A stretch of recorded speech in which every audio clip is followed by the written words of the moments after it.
오늘 말씀은 창세기 33장 1절에서부터 8절 말씀을 중심으로 야곱의 귀향이라는 제목으로 함께 말씀을 나누려고 합니다. 저는 시골 출생이다 보니 시골이 싫습니다. 일하는 것도 힘들고 삶도 시골 삶이 그렇게 쉬웠던 삶이 아닌 것 같습니다. 그런데 연세 드신 분들을 뵈면 다 고향으로 돌아가고 싶어 하시는 그런 모습을 간혹 볼 때가 있습니다.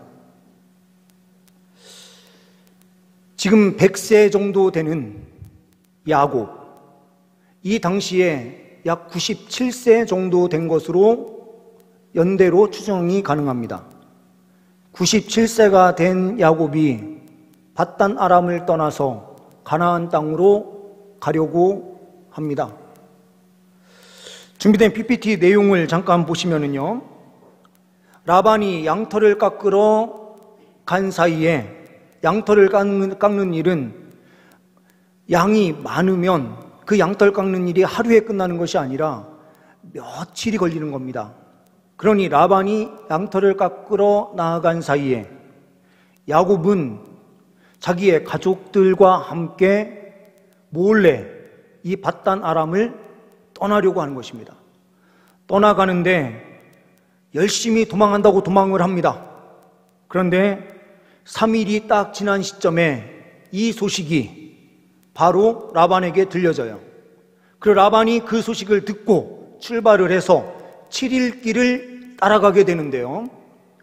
지금 보시면은 밧단 아람, 하란이라고 되어 있는데요. 지금은 터키 지역입니다. 그리고 유프라테스강, 티그리스강 그 사이에 있었던 메소포타미아 지역에 있었던 하란, 이곳에서 출발을 해서 다메섹, 아람 지역을 거쳐서 길르앗산 쪽으로 오게 돼요. 야곱이 출발하면서 목적지로 이야기하는 곳이 바로 길르앗이었습니다. 길르앗산 쪽에 딱 도착하니 바로 뒤에서 추격해 오던 라반이 온 거예요. 그곳에 라반이 가는데 7일 길을 따라가는데요, 잠깐씩 잠을 자고 계속해서 따라갔겠죠. 추격했겠죠. 그런데 그때 하나님께서 환상 가운데 이 라반에게 나타나셔서 야곱을 그냥 보내라, 그냥 놓아줘라 라고 하는 말씀을 듣게 돼요. 생명을 해하지 말라, 이렇게 말씀을 주신 거죠. 그 이야기를 듣고 라반은 와서 자기의 집안에 있었던 드라빔, 신주단지 그것만 찾고 적당하게 합의를 본 후에 돌아가게 돼요. 그리고 이 야곱은 밑으로 조금 더 내려오게 되는데, 밑으로 내려온 그 지역이 약복강, 이 약복강에서 하나님을 만나서 이 지역 명칭을 약복강이라고 부르지 않고 뭐라고 이름을 바꾸게 되냐? 부니엘이라는 이름으로 바뀌게 됩니다. 부니라고 하는 말은 얼굴이라는 뜻이고요, 엘이라는 것은 하나님을 뜻하는 단어입니다. 그러니 하나님의 얼굴을 배운 장소라고 하면 부니엘이라고 명칭할 수 있게 되는 것이죠. 그리고 이 부니엘에서 하나님을 만나고, 그리고 자기의 가족들은 먼저 앞서서 보냈었기 때문에 이미 이들은 세겜 땅 요단강 건너편 쪽으로 넘어가게 됩니다. 그리고 에서를 만나는 그 장면에서 우리가 명확하게 잘 보이실지는 모르겠는데요, 제가 밑에 파란색이 있는 데다가 도표로 그려놨는데요, 비라, 실바, 그리고 레아, 라헬, 요 순서대로 비라와 실바, 그리고 그의 자녀들, 레아와 그 자녀들, 라헬과 그 자녀들, 이렇게 배치를 쭉 하면서 나아갈 수 있도록 하고요, 자기가 가장 뒤편에 서 있게 되는 것입니다. 내려주셔도 좋습니다. 지금 기항을 해서 야곱이 어디를 지금 거쳐갔습니까? 분이엘, 약복강 나루터에서 이제 요단강을 건너서 세겜 땅을 향하여 가려고 하는 그 자리에 우리가 대상들, 이제 우리가 옛날에 드라마를 보신 분들도 계실지 모르겠는데요. 드라마의 상도 이런 것들을 보면은 그 상도 상인들 가운데에 칼을 잘 쓰는 사람들이 항상 있었습니다. 왜 그러냐면 이 짐들을 빼앗아가는 강도들이 항상 도적대들이 있었기 때문이죠. 마찬가지로 이 야곱은 엄청난 재산을 가지고 기항하는 것입니다. 그러니 앞서서 먼저 보내서 정탐하는 사람들이 있었어요. 이 사람들 가운데 일부를 세일산으로 먼저 보내게 됩니다. 에서에게 보내서 야곱이 가나안 땅에 들어가게 되면 이제 돌아오게 된다라는 내용을 전달하게 되는데, 이 이야기를 듣자마자 에서는 어떻게 하느냐? 야곱을 죽일 생각이 있었던 거죠. 장정 400명을 준비해가지고요, 군대를 데리고 오듯이 그렇게 야곱을 만나러 오는 길이었던 거예요. 이 야곱의 밧단 아람의 생활, 외지 생활도 참 힘들었어요. 에서인 자기 형을 속이고 장자의 권한을 가졌을 뿐만 아니라 자기 아버지 이삭에게부터 축복을 다 받아서 이 야곱은 엄청난 하나님의 놀라운 은혜를 누리게 된 사람이에요. 그런데 문제는 무엇입니까? 그 과정에서 사람을 속인 거죠. 이 속인 삶이 편한 삶이 아닙니다. 혹시라도요, 우리 성도님들 가운데 좀 속이고 사기를 당해서 어려움 가운데 있는 분들, 하나님께서요 다 심판하십니다. 이 야곱도요, 하나님의 복을 다 축복을 받아서 떠나긴 했는데요, 그곳에서 야곱보다 더한 사람을 만나요. 라반. 이 라반이 품삯을 몇 번이나 속입니까? 10번이나 속여요. 그러니요, 사기꾼은 다시 사기로 반드시 망하게 되어 있습니다.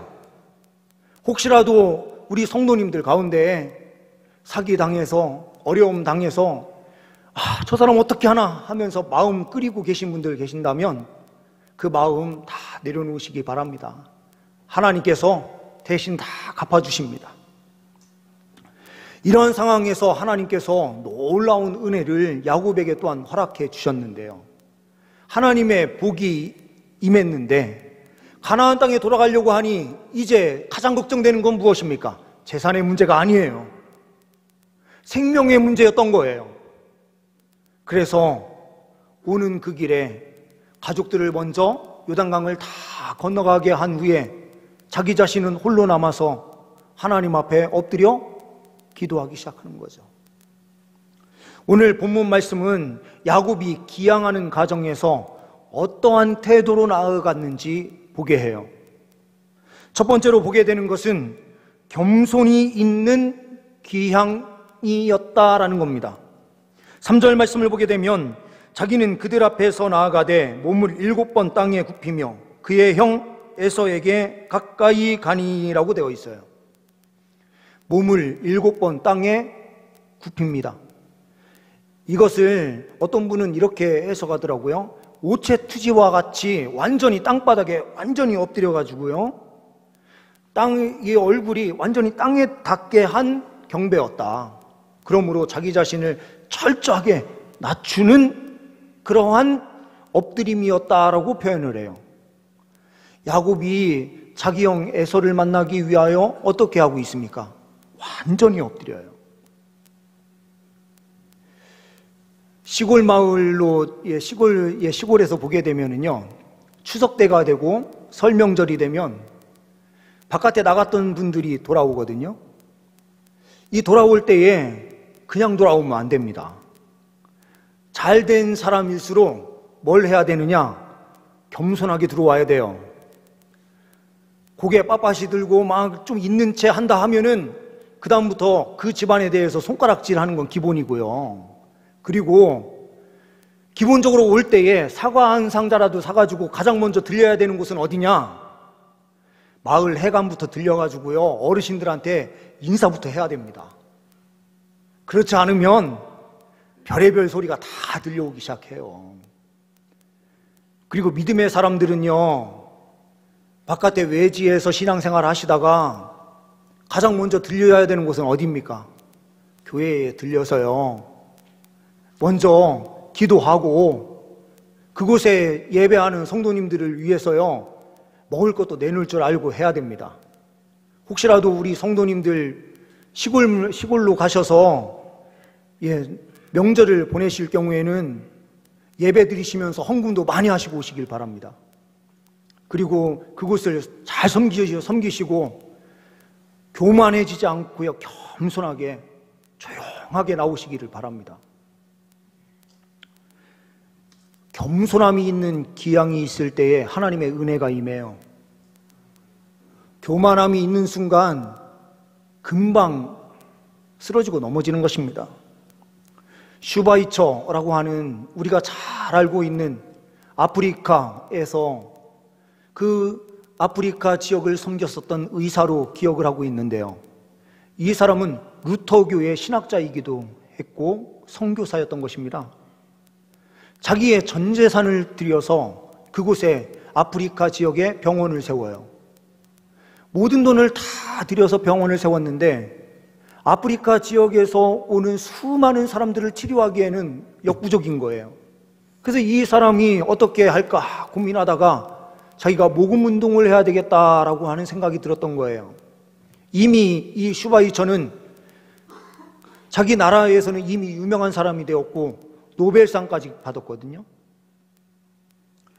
그 사람들이 노벨상도 받고 의사로서 명예도 있고 한 사람이니 이 사람이 모금운동을 하면서 돌아다니는데 가장 먼저 가기로 작정했던 곳이 어딘가? 자기 고향이었던 알자스라는 곳이었습니다. 알자스로 가서 도착을 하는데요, 기차가 1등석, 2등석, 3등석 이렇게 해서 칸이 딱 나눠져 있었습니다. 사람들은 당연히 1등 칸에 이 슈바이처가 타고 올 거라 생각을 하고 앞쪽에 딱 준비를 하고 기자들도 와서 딱 준비를 하고 있었던 거예요. 그런데 1등 칸에서 사람이 안 내려요. 그래서 이분이 어디 갔나 하고 있는데요, 제일 끄트머리 3등 칸에서 이 사람이 쭉 내려가지고 걸어가는 겁니다. 그러니 기자들이 막 찾아가서 질문을 해요. 왜 3등 칸을 타고 오셨습니까? 그랬더니 이분이 이렇게 답변을 합니다. 4등 칸이 없어서 3등 칸을 타고 왔습니다.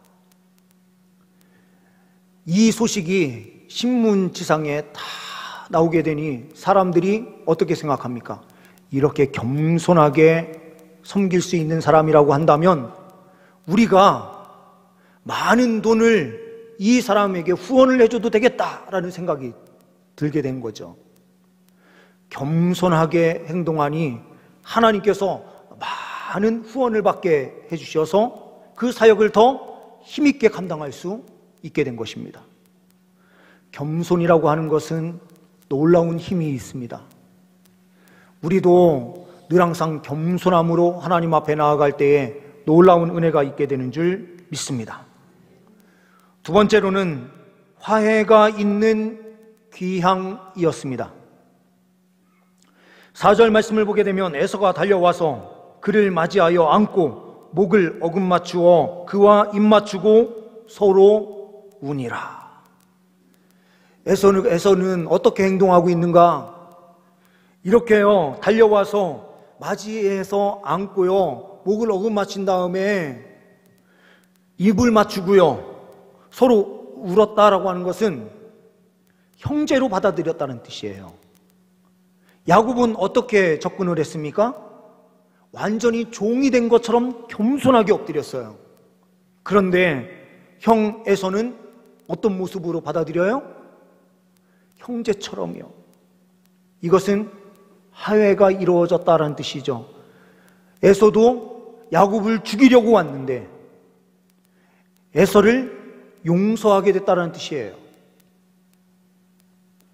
그러면서 창세기 33장 10절 우리가 읽지는 않았는데요. 10절 말씀을 우리 함께 읽어보도록 하겠습니다. 다 같이요. 10절 말씀입니다. 야곱이 이르되 그렇지 아니하니이다. 내가 형님의 눈앞에서 은혜를 입었사오면 청하건대 내 손에서 이 예물을 받으소서. 내가 형님의 얼굴을 배운즉 하나님의 얼굴을 본 것 같사오며 형님도 나를 기뻐하심이니이다. 아멘. 여기에서 보시면 내가 형님의 얼굴을 배운즉, 누구를 배우는 것 같다고요? 하나님의 얼굴을 본 것 같사오며 이렇게 표현하고 있어요. 그러면요, 야곱이 하나님의 얼굴을 봤습니까? 못 봤습니까? 봤죠. 언제요? 바로 앞장에 브니엘 지역이 있었죠. 그러면 우리가 32장 30절 말씀을 함께 보면은 이렇게 말씀이 되어 있습니다. 그러므로 야곱이 그곳 이름을 브니엘이라 하였으니 그가 이르기를 내가 하나님과 대면하여 보았으나 내 생명이 보존되었다 함이더라. 하루 전날이에요. 그러면 어떻게 보면 지금 하루 전날이 아니라 새벽까지 했으니 같은 날이겠네요. 그렇죠? 같은 날 조금 전에 하나님의 얼굴을 자기가 봤다고 표현하면서 브니엘이라고 야복강 나루터 이름을 바꿔놨어요. 자기가 밤중에 누구를 봤습니까? 하나님을 봤잖아요. 자기와 씨름한 그 씨름의 대상이 누구라고요? 하나님이셨거든요. 그런데요, 에서를 딱 만나고 화해하는 순간 에서의 얼굴이 뭐로 보였다고요? 하나님의 얼굴로 보였던 거예요. 화해하게 되면은요, 그 전까지는 찡그리고 막 인상 쓰고 있었던 얼굴들이 어떻게 바뀌어요? 하는 얼굴로 바뀌거든요. 혹시 우리 성도님들 하나님 얼굴 뵙지 못하신 분들이 계십니까? 그거는 용서의 자리에 우리가 없었다라는 뜻이 될 수도 있을 것 같아요. 한 여인이 수첩에 항상 지갑에 자기 남편 사진을 다 껴가지고 다녔어요. 친구들이 이유를 물어요. 그때 이 여인은 이렇게 답변을 합니다. 골치 아픈 문제가 있을 때마다 이 사진만 보면 모든 것이 해결돼. 그러니까 또 사람들이 또 물어봐요. 아니 어떻게 하면 그렇게 남편을 사랑할 수 있어? 하니까 이 여인이 이렇게 답변을 합니다. 그게 아니고 이 사람만큼 큰 문제가 또 어디 있나? 라는 생각이 들어서 이 사진만 보면 다른 문제는 문제로 안 보인다. 이렇게 답변을 한 거예요. 부부 사이에 문제로 남아있는 분들이 계십니까? 서로 화해하십시오. 화해하고 서로 용서를 구하면 천사의 얼굴을 어디에서 볼 수 있습니까? 옆에 짝꿍을 통해서 볼 수 있고요. 공동체에서 용서하면 서로 안에서 하나님의 얼굴을 볼 수 있고요. 직장에서 우리가 용서하게 되면 그 안에서 하나님의 얼굴을 볼 수 있는 거예요. 이 은혜가 우리 공동체 위에 있기를 간절히 소망합니다. 우리 성도님들이 가는 곳곳에 이러한 역사가 펼쳐질 수 있기를 소망합니다. 세 번째로는 은혜가 있는 기향이었습니다. 8절에 보시게 되면 에서가 또 이르되 내가 만난 바 이 모든 때는 무슨 까닭이냐? 야곱이 이르되 내 주께 은혜를 입으려 함이니이다. 야곱이요, 용서를 구할 때 그냥 용서를 구한 게 아니라 어떻게 했습니까? 자기의 재산인 많은 동물들, 가축들을 먼저 선물, 예물로 준비를 해서 간 거예요. 용서는 말로만 하는 게 아니고 어떻게 해야 됩니까? 진심으로 사과할 뿐만 아니고요, 그의 보상도 함께 해줘야 되는 거예요. 그런데 이미 하나님께서는요, 에서의 마음을 움직이셔서 야곱을 용서하게 만드셨어요. 이거는 예물 때문이 아니었습니다. 주는 선물 때문이 아니었어요. 우리가 읽지는 않았지만 한 장 앞에 있는 32장 31절 말씀을 보게 되면 이렇게 말씀을 하고 있습니다. 31절 말씀에 그가 분이엘을 지날 때에 해가 돋았고 그의 허벅다리로 말미암아 절었더라. 허벅다리가요 위골됐습니다. 탈골된 거예요. 그래서 이 야곱은 제대로 걸을 수가 없었는데요, 이렇게 걸을 수 없게 된 이유가 무엇이죠? 밤새도록 하나님과 씨름했잖아요. 이 씨름은 호세아 말씀을 보게 되면 하나님 앞에 간구한 거예요. 기도예요. 기도의 자리에서요 하나님 앞에 간절히 기도했는데 하나님께서 어떻게 응답하십니까? 아니, 하나님 앞에 기도하면은요 이 탈골됐던 이 뼈도 들어맞아가지고 다 치료되고 회복돼야 되는데 이거는 기도했더니 거꾸로 돼버린 거예요. 어떻게 해요? 반대로 탈골돼가지고요 제대로 걸을 수 없는 상황이 돼버렸어요. 장애를 갖게 됐어요. 아니, 이러면은 기도는 하나만하다 이렇게 생각할지 모르잖아요. 그렇죠? 그런데요 이 방법을 통해서 하나님께서 응답하십니다. 어떻게 해요? 야곱의 마지막 모습을 본 에서는 언제였습니까? 20년 전이었어요. 20년 전에 야곱이요 집을 떠날 때는 어떻게 떠났습니까? 그는 집안에만 있으면서 엄마의 치마폭에서 살던 사람 아니에요? 그러니 얼굴 피부가 얼마나 여성 피부처럼 그렇게 됐었는지, 아기 피부처럼 그렇게 됐었는지는 모르겠어요. 그런데 에서는 어떤 피부였습니까? 털이 많고요 사냥하기 좋아하니까 바깥에 나가서 막 돌아다니니까 얼굴 피부색이 야곱하고는 완전히 달랐을 거예요. 그 피부 자체가 더 거칠거칠했겠죠. 그럼 이 에서가 야곱을 생각하는 그 상은 어떻습니까? 아주 애기 같고요 윤기가 반짝반짝이는 그 얼굴을 생각을 했을 거예요. 그런데 20년 후에 돌아온 자기 동생은 어떤 모습으로 돌아와요? 밤새도록 기도했더니 밤새도록 한번 해보셔요. 새벽 기도 오셔가지고 뜨겁게 한번 기도하시고 나가보세요. 나갈 때 보면은요 얼마나 초라한, 뒷모습은 초라한지 몰라요. 그리고 얼굴은요 제대로 씻지 못한 얼굴, 그리고요 눈물 콧물 쏟으면서 기도하신 분들은 여기저기가 완전히 장난이 아니잖아요. 그렇죠? 머리도 막 다 풀려 있었을 거고요 씨름을 했는데 정상적인 이 상태가 아니겠죠. 밤새도록요 얼마나 초췌해서 그 모습이 얼마나 초라해 보였을까요? 그렇죠? 그러니 이 야곱을 내가 반드시 죽이겠다 생각하면서 막 달려왔던 그가 동생의 모습을 딱 보는 순간이요 다 무너져 내린 거예요. 20년 후에 만난 동생이요 너무나도 초라해요. 그러니요 쌍둥이 아니에요. 이 사람은 자기 동생, 같은 시간에 태어난 동생, 자기의 발목을 잡고 나온 그 동생이요 너무나 초라한 모습으로. 에서는 어떤 모습이었는데요? 400명의 장정을 이끌고 다니는 한 족속의 수장이었어요.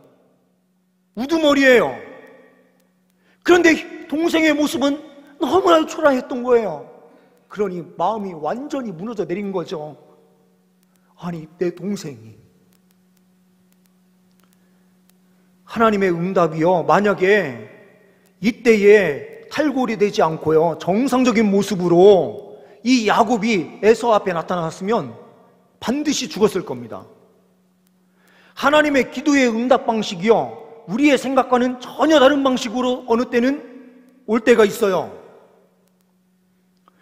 하나님 다 치료해 주시고 회복시켜 주세요 기도했는데요 회복이 안 되고 더 초라한 모습이 될 때가 있고요 응답의 방법이 전혀 반대 방향으로 응답이 될 때가 있어요. 그러면 우리는 완전히 무너져 내리잖아요. 그런데 하나님께서는 그 방법을 통해서요, 새로운 길을 여세요. 야곱이 살 수 있는 길이 열렸고요, 하나님의 은혜를 입는 길이 됐어요. 우리 성도님들 삶에 하나님께서 다른 방법으로 응답하실 때가 있으실 거예요. 그때에도 믿음 가지고요, 끝까지 가나안 땅을 향해 나아가면 하나님께서요, 은혜의 역사를 베풀어 주세요. 하나님께서 응답하신 그 방법이 최고의 방법이에요. 완벽한 방법이에요. 그리고요, 자녀를 잃은 그 슬픔이 얼마나 컸습니까? 요셉. 근데 이 요셉이요, 완전히 종으로서 생활하는데 좀 살만하니까 너무나 억울한 일을 당해서 다시 감옥에 투옥돼가지고요, 완전히 밑바닥에 완전히 들어가요. 아니, 하나님과 함께 해서 형통하면 빨리 바깥으로 나오고 탈출하고 뭐 어떤 영광이 있어야 되는데 그것도 없어요. 그런데 어떻게 합니까? 하나님께서는 그 가운데서 역사하셔서 30세가 딱 되는 시점이에요. 30 전에는 고위직에 올라갈 수도 없어요. 30세가 되는 그 시점에 감옥에서 끌어올리셔서 애굽의 총리로 삼으시고요, 자기 가족들 다 먹여 살릴 뿐만 아니라요, 아프리카 지역과 팔레스타인 지역까지요 다 먹여 살리는 역할, 생명을 주는 역할을 누가 합니까? 요셉이 하죠.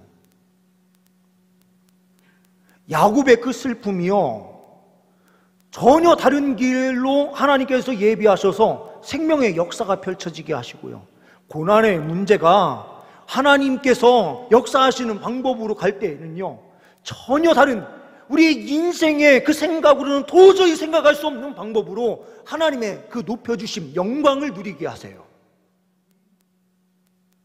하나님께 기도하시면 하나님의 방법으로 다 응답하십니다. 끝까지 믿음으로 나아가시면 이 은혜를 누리게 될 줄 믿습니다. 우리의 기양생활, 하나님과 우리 사이에 화해가 이루어지고요, 사람과 사람 사이에 예수 그리스도의 보혈을 통해서 화해가 이루어질 때 우리는 진정한 영광과 은혜를 가나안 땅에서 누리게 될 줄 믿습니다.